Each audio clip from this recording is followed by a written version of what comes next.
So our work aims to drive inclusion by enabling people's voices to be heard, and we'll be thinking about that today, co-producing programmes and resources which celebrate what's possible, and a main focus about this is working with others and co-producing our evaluation specifically in this case, and supporting change makers and building self-determination, and there's a link to our website there. So firstly, I'll just tell you a little bit about our general approach to evaluation at NDTi. So we have an approach that aims to understand the importance of local contexts, needs and priorities, but whilst keeping a focus on the big picture. So that's informed by realist evaluation and theory of change approaches. And we use this to evaluate sometimes some quite complex change programmes that seek to address complex social issues. Other times it can be more straightforward and it's evaluation of some training or something. But really, what we're doing is we're looking to answer what works for whom in what situation, as well, really importantly, is looking at what doesn't work, because there's an awful lot to be learned on things you try sometimes that you think are going to make a difference and don't. So we have to recognise that nothing works everywhere for everyone. A programme that's really successful in one setting might fail in another setting. Context makes a real difference to the outcomes. So that's why it's important for us to bear in mind the context, because we can't just assume that, you know, one organisation might do something and it worked brilliantly, so we'll just tell somebody else to do the same thing. We need to understand what it is that's making it work well as well. And in order for us to understand the context and what the work's hoping to achieve, we need to work with everyone that's involved. We can't just parachute in as researchers or evaluators and decide we know everything. And that's really why co-production is so important. Our evaluation work is values-based and driven by partnership. So this means that when we think to apply for pieces of work that we'd like to undertake, we think about how they align with NDTi's values and strategic aims. But it also means in terms of when we undertake evaluation, we don't really see ourselves as being contracted to do that. We see ourselves as partners in the work people are doing, because generally it is around transformational change programmes, and they're things that we want to make a difference. So, for example, if we've got learning from an evaluation, we wouldn't kind of save it to mean there's something interesting to write about in the report at the end of the project. If we've learned something that we think means that they can do something differently and it will have a better impact, we'd share that with people as we go, which kind of makes the evaluation more complicated in some ways, but ultimately is about achieving the best outcomes possible for everybody in an appropriate way. So when we think about evaluating things, really the most important thing is thinking about what's the change we want to see, what is the outcome we're hoping for. That's really what underpins everything in it. So here we've got a lovely picture that someone did that explains the differences between inputs, processes, outputs and outcomes through my favourite medium, cakes. So here, the image equating to inputs are the ingredients and the tools to make the cake. So the things we take right at the beginning and put together, that's what we're putting into the programme. The process is around the putting those ingredients together and baking that cake. So the things we're doing to bring that together. And then there you've got your birthday cake that comes out the oven looking beautiful, that's the output. The image here shows that the birthday cake is the output, but that's not the same as the desired outcome. The desired outcome is the happy child. So it's about having the right birthday cake for someone, not just any birthday cake. So for me as a child, you could have baked a beautiful cake, but if it was a coffee cake, you wouldn't have had a happy birthday child, I can tell you that. So it's really important we think about that difference of the outcomes as being what we're ultimately hoping to achieve, rather than just the outputs that lead to that.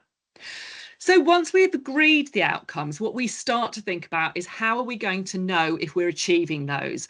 What can we measure to see if we're making progress towards those outcomes? What are the signs of change? We often talk about indicators of change. So the things that we can see along the way that give us confidence we're moving towards that change that we really want to see and measure and demonstrate often. So from that, we can develop different ways that people can engage in the evaluation. So we can think about, well, how are we going to measure that? What are the data we need to collect? What are the things we can do? So that might be surveys, it might be interviews, it might be focus groups. So moving on, this is the 5 layers of evidence triangle, which is a framework that we find useful in our evaluation work. We've adapted it and used it in a wide range of development and evaluation purposes. So at the bottom level, you've got numbers. So this might be total number of people reached. So it might be the number of people engaging in an advocacy programme, for example. We then think about numbers to a standard. So this might be things around people targets we've got around including particular groups of people. We might look at local or national targets and other kind of performance indicators. So in our work around supported internships, for example, we might think about how many of those people that have done an internship, the basic numbers, go on to achieve paid employment after. So numbers to a standard that are doing something specific. We've then got objective outcomes. So these are the things that can be more easily determined, measured and quantified. And we often think about these as being sort of something we benchmark. So we might measure something at the beginning of an evaluation and then you've got the intervention happening. We might measure it again after. So that might be using a scale around well-being, for example. And we would hope that change has happened in that time and that using those objective outcomes and the numbers that we can collect around those, it might show us the distance that's been travelled or the change that we've made towards something. We've also got subjective outcomes, and these are all things we want to look at, and these reflect personal experiences, perceptions and feelings. So they can be more complex, but they're not necessarily harder to measure. And often we combine these with the objective outcomes, so we get a rounded picture of what's working and not working for the different groups of people. So in the piece of work we're going to talk about mainly that ICRA was involved in, we might have thought about the proportion of young people that reported increased confidence and well-being after taking part in a programme of change. And then at the top of this triangle, we've got individual stories. So stories can be really powerful. They can really be a very, very powerful way to show the change that has happened to people, hearing from people about their real life experiences. So those might be most significant change stories. It might be collecting examples of case studies.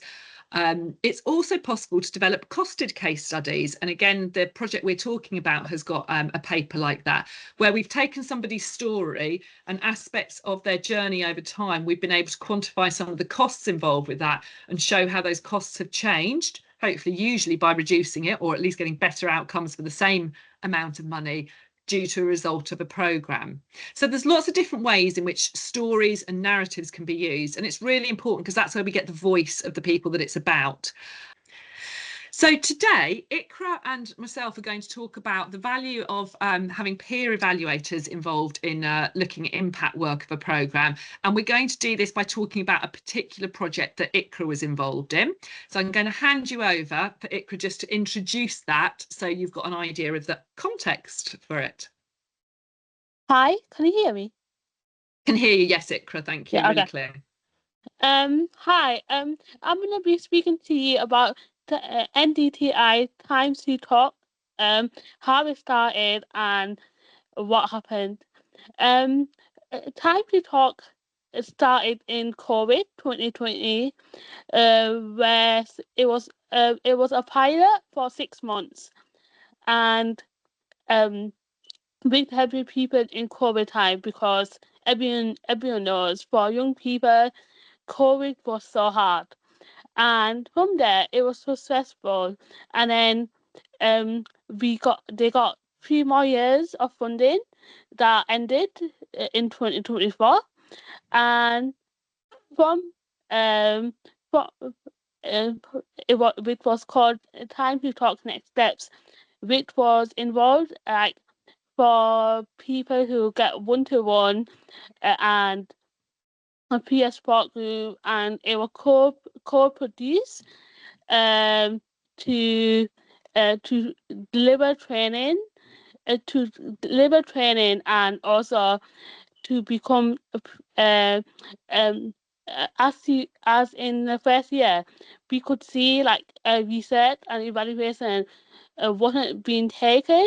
So then in year one, when we were in data manner, the idea came up as having peer-led evaluations, and then Vicky and Lauren went to Lottery to get that funding and to set up the peer-led evaluation, and there were 3 people who took the training and became peer evaluations, and then after that work was taken on that would be spoken about more in this presentation.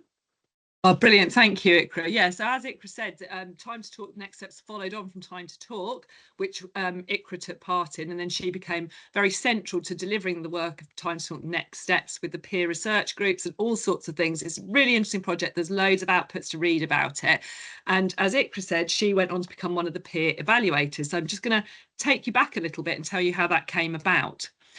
So in July 2021, the evaluation team at NDTi worked with the colleagues that were working on delivering Time to Talk Next Steps, as Ikra says, offering sessions to young people and providing one-to-one support. We also worked with the funder, which was the National Lottery Community Fund, and young people and their family carers that had been through Time to Talk originally. And they all came together this was online at this time because of the time it was happening at, to come together to pull together a vision for change at the project. So the aim here was to agree between everybody what the overarching vision for the programme was. Why were we doing Time to Talk Next Steps? What did it hope to achieve? And this is really an opportunity to be aspirational. So it's really about the whole point of the programme and the change you want to see. And by the end of a session like this, we want to come away with a strong and simple vision statement about what the change we want to see, as well as a set of outcome statements. And again, in the resources, you can have a look at the vision for change that was done. I haven't put it up here because it's too much on one slide, really. So Vicky led people through the online discussions to identify the overall vision of the work, the context in which it was operating, and then thinking about those outcomes, the happy child equivalent that we want to see happening, and think about what we could do to demonstrate progress towards those. And so on that basis, she went away and started collecting data over year one. And at the end of year one, people came together to reflect on how things had gone. So in year one, Vicky collected data from the young people through the original requests they put in for support forms, one-to-one surveys immediately and 3 months later, offering one-to-one interviews, change stories were collected from the delivery team, reflective journals were used, and then there was the end of year workshop. There was also data collected from parents and carers through a survey and the workshops, and similarly from the practitioners, pre and post training surveys, their community of practice notes, and the end of year workshop. And so at the end of year one, they came together to celebrate the first year and share the learning. And what they realised was we weren't learning that much because not many people were engaging with the evaluation. And it was clear that we needed to think about this because there's absolutely no point with continuing with our planned approach if it wasn't working well. And they reflected with young people as well about why it might not be working. And there were probably a number of assumptions we'd made when setting it up. And one of the things is that one of the beauties of Time to Talk Next Steps is by its very nature, it's not loaded with processes for young people to complete. They don't have to have a diagnosis in order to get the support. They just have to feel it would be something useful for them. And it's very straightforward to go and request that support online. Now, evaluation by its very nature is full of processes. We have legal and moral obligations to give people very clear information about what we're collecting in terms of their data, what we're going to do with it, how we keep it safe, how we can keep it confidential, but if we need to break confidentiality because of safeguarding. And once we've explained all that to people, we have to get them to sign a form and say they understand it. So we're very process driven, and those two approaches weren't working very well together. So at the end of year event, it was agreed that we needed to review it to find a way to engage the young people better with the evaluation. Because I think it was really clear that Time to Talk Next Steps was having a really big impact on people's lives. But as an evaluation team, we weren't being able to evidence that well. So what was agreed was that the R&E team at NDTi, so this was mainly Vicky and Lauren, would work to develop and deliver training to the young people on evaluation and then involve them in the redesign of that. So there were a number of sessions done where they had some training about it before they then became part of the team thinking, right, how should we do the evaluation over the next 3 years, 2 years after that stage? Because we really wanted to hear the voices of young people. So at this stage, Ikra, Ruth and Asha were employed and they were paid for their time for undertaking that training and then for working alongside us on the evaluation. So, as I say, we designed and delivered an evaluation training package. And this is a new thing for us because although we've co-produced evaluation in the past, we've probably been more informal about just providing the support we think people need. So if we were running focus groups with people, we would meet and discuss who was doing what and have a practice. But this was a kind of more formal approach and going right back to what do we mean by evaluation and right back to some of the early steps, such as ethics, to take people through that whole training process. And it's been a really exciting development for us as an organisation. And it's probably not something my team's done with young people before. We've done some of it with autistic people and people with a learning disability. And historically, we've done some with older people as peer evaluators. But actually working with the young people was new to us. So it was great for that. And it was a real shift in feeling like we were working together. And Vicky talks in a podcast that she did with Ikra and Ruth, that there's a link to at the end, about how much she learned from the young evaluators as well. And once people had had the training, the team members were able to think about how they'd like to be involved in the different parts of the evaluation work. So we didn't assume that everybody wanted to do everything. We wanted to play to people's strengths and interests and skills. So Ikra will tell you a bit more later about what she chose to do, but someone, for example, chose to work on doing the ethics form and working with us to plan it. So what was good about working this way together was the learning together. So Vicky brought the framework and the underpinning theories, etc. But she then learned so much from the young people about better ways to approach the other young people and to collect data. So in years 2 and 3, things were different. We did more work in person, and that was partly because that became possible as things changed after COVID. But also, Ikra felt it was very important that we did things at nice venues and where people were coming together for another reason. So I think some of the focus groups were done at Legoland, for example. Forms were really off-putting and difficult for some people, so it was a chance to meet up and get feedback in different ways. And the co-evaluators helped us with rethinking the surveys and how we did those. They helped with running the focus groups. Facebook was used, and as I said, data was collected at the residentials. So we know that the amount of data we got really increased, but also I think the quality of what we were getting was seemed to be a lot better as well. So again, we carried on collecting data from the parents and carers, and again, some of that tying in with events, and we looked to get a much sort of richer quality of data. And it was very clear how much having their peers involved really made a difference to how the young people going through the programme engaged with us. There was much sort of richer data. So in the final slide of this, there's a link to all the evaluation outcomes related to time to talk next steps, which isn't what we're focusing on today because it's more about the value of having those peer evaluators, but people might be interested, so that's there for you if you want. So Ikra, I'm going to bring you back in at this stage to tell us a bit more from your perspective. I know it was quite a long time ago you did that evaluation training, but can you tell us what you remember about what it covered and what you did and learnt? Yeah, at the start, we set like rules to make like the sessions safe for everyone, and like and what's it called, confidential. Like what was said, it was kept in there. Like that was one of the rules. Like weren't allowed to share any data about that. It was good to know that and have them rules in a place from day one. And then after that, we did the training on research and evaluation. We looked at the ethics, the values of research, why is it important. We also looked at quantitative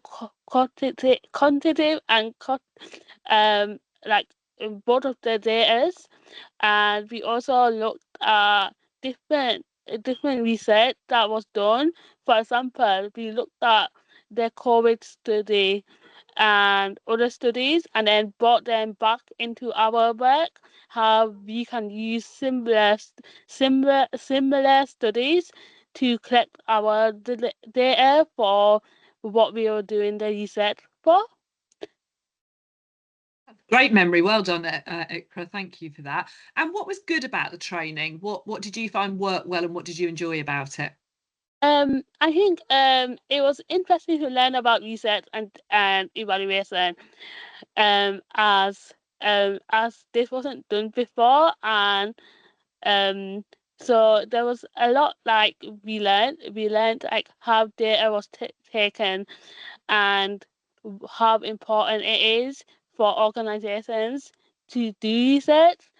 And even from the training, I have I have taken it to use in the future for myself. So it was like a benefit to do it, and then knowing like how research is taken for other stuff as well. I love to hear that, Ikra. That's great to hear that you're using those skills in other ways and that you've kept that learning. That's been something useful to you. Was there anything that could have been better? I think the things that could have been better is like training, like time, like for example, like when like we started it, we were still in COVID, and so I think at that point training was good because everyone had more time to do the training. But once we got out of COVID, it was like everyone went back to normal stuff. So the training was a bit rushed. Like, so I think if it was like if we had, and also there was time that our training needed to be done within the funding. So I think because of that, there should have been more time to do the training, and um and I think also I think the good thing was the sessions were recorded, so if you missed something or if you couldn't make it, then he said then you could hear the recordings and you could go back to them, and if you didn't understood something or if you were not too sure about something, you could go to Wiki or Lauren, and they would make sure you understood it, or in the next session make it caught up with it so you wouldn't like behind with anything. And I think and also it was much I think it was much accessible to do this training, like, and inclusive. Like other organizations, they might they might not make sort of they might not make it accessible, so everyone might not can't be involved. But this training was like so accessible and inclusive. So even if you had if you had a need, they make sure your needs were met within the training. Oh, thank you, Ikra. That's lovely to hear. And it's obviously really important there. You talked about timing, having enough time to do it. And I know that you've talked before as well about sometimes also having time to do things out of hours, and that need to make sure that there's ongoing support for you to come back and reflect on things, and maybe refresher sessions might be needed as well. That's great. So once you'd had that training, can you tell us a bit about how you influenced the evaluation work? So what work you did in it and about the surveys? I did we looked at the we looked at questionnaires and services, and not most of services and questionnaires are so long. Like some might have 10-20 questions, and no one wants to do like a 20 questions questionnaire. And also sometimes the language is might be difficult to understand sometimes. So we looked at the questionnaires and the services, and we made we came up with the ideas how questionnaires can be done for someone who has a learning difficulty, or for young people who might just not want to fill in questions there. So we came up with the idea called emojis. So there will be 5 questions. With each question, there will be an emoji, there will be a key, and then with underneath each question, there will be emojis that a young person who can circle or tick, and from that, from the answers, you could have gotten feedback in that way. And then also I ran 3 focus groups. They were all 3 different. One was for young people, and the other one was for parents and carers, and the third one was for professionals. The young people was done in Legoland, I think. And they found, and we trained it when we did the focus group for young people. We trained the questions, the language, so it suited them. They understood what we were asking them, and I thought from that, it was interesting because they found it easy to give feedback because they saw they are speaking to their peer-led people, young people, then others, and I think because of that, the young people gave feedback more, uh, and from every from from all of the focus groups began, we got different feedback, and then we looked and used that. So that was another thing we did, and we got good feedback from all 3 groups. That's brilliant, Ikra. So there's lots there you've said. So I think one of the things you said was that you probably reined us in as researchers. We do like to ask a lot of questions. So you made us think about which were the really important ones. You had the ideas of using emoji, so people didn't have to use lots of words to answer, but it makes sense these days, doesn't it? A lot of people do convey their feelings and their reactions to something through emojis. So we did that. And then you ran some of those focus groups, and you've talked about the importance there of you rephrasing questions and putting it in language they'd like, and then the difference it made that you guys were asking those questions rather than us coming in as researchers. So people that have been through that peer program themselves, and I do know that really did make a big difference to not only the quantity of data we got back with more people starting to fill in the surveys, but also the quality of that data, I think, was really improved. So what was good about working in this way? I think the good thing was working in this way was more we saw more feedback coming in than from starting the training. At the start of the training, there wasn't much feedback to look at or data. I think once we put stuff in place, we saw more feedback coming in and data than before. And also, it was interesting to learn about all the different ways of doing research data, because before people would think the only way you could do feedback is from questionnaires and services, but like from this training, there are a lot of different ways of you can get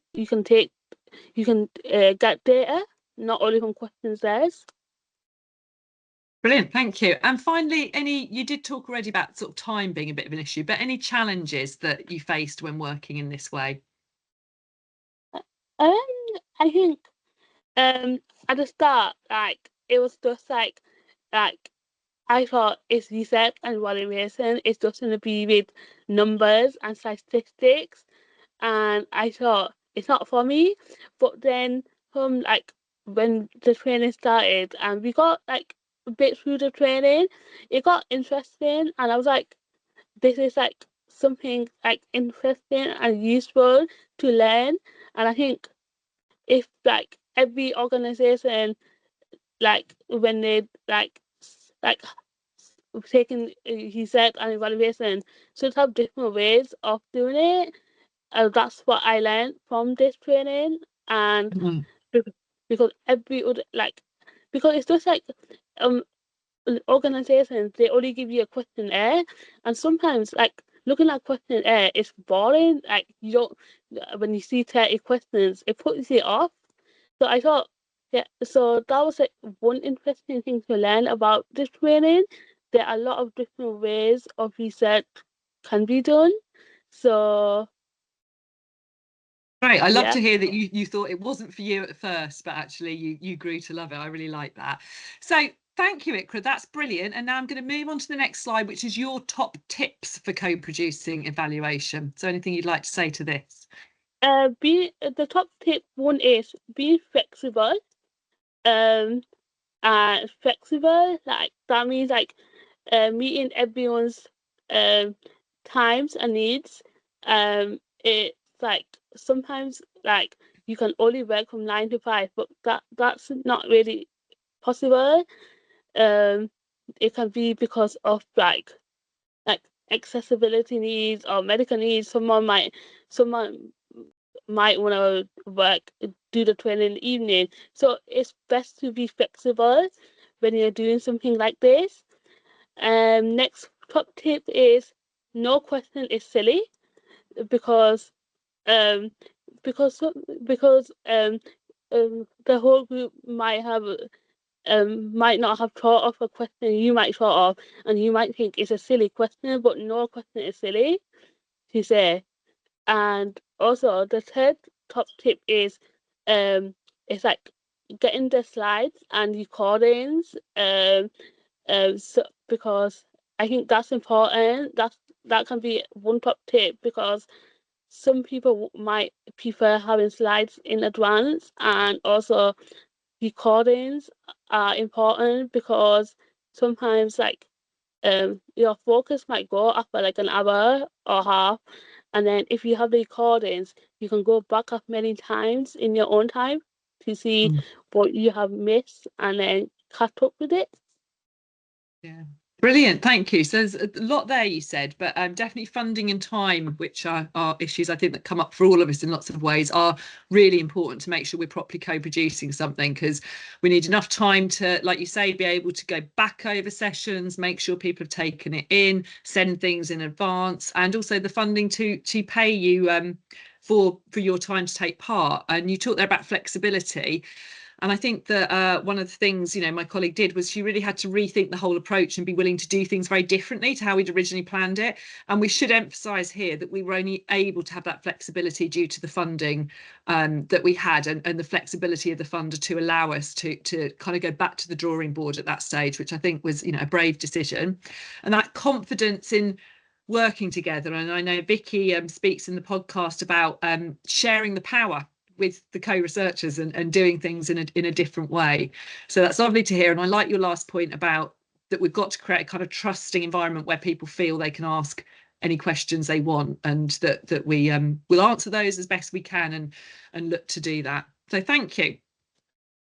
So following on from this work, what we did was we've now spent some time developing a more formal training programme around research and evaluation, which we've designed to use to support people with lived experience.